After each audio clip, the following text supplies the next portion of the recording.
এটা হচ্ছে রয়্যাল এনফিল্ডের একটা ক্লাসিক মডেল।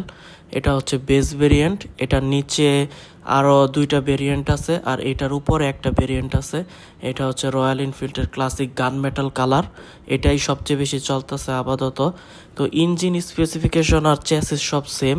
এটার মিটার হচ্ছে আলাদা অন্য মেটিওর থেকে এবং হান্টার থেকে। মিটারটা খুব ইউনিক এবং খুব সুন্দর। সামনে হ্যালোজেন লাইট দেওয়া, আর সামনে টায়ার দেওয়া হচ্ছে 100 সেকশনের। আর ডিস্ক হচ্ছে সামনে 300 এর, আর পিছনের ডিস্ক হচ্ছে 270 এর। এটার পিছনের সিটটা আবার আপনারা খুলতে পারবেন, খুলে সিঙ্গেল সিট করতে পারবেন। আর এফআই গাড়ি, ডুয়াল চ্যানেল এবিএস এটাতে দেওয়া আছে। আর এটার প্রাইস হচ্ছে 3,40,000 টাকা। এক্সজস হচ্ছে ব্ল্যাক কালার। এটা বিভিন্ন কালারে বিভিন্ন ভেরিয়েন্ট আছে, ওগুলো একটা একটা করে আমি দেখাই দিব। পিছনের লাইটটা এলইডি টেল লাইট, আর বাকি সব কিছু হ্যালোজেন।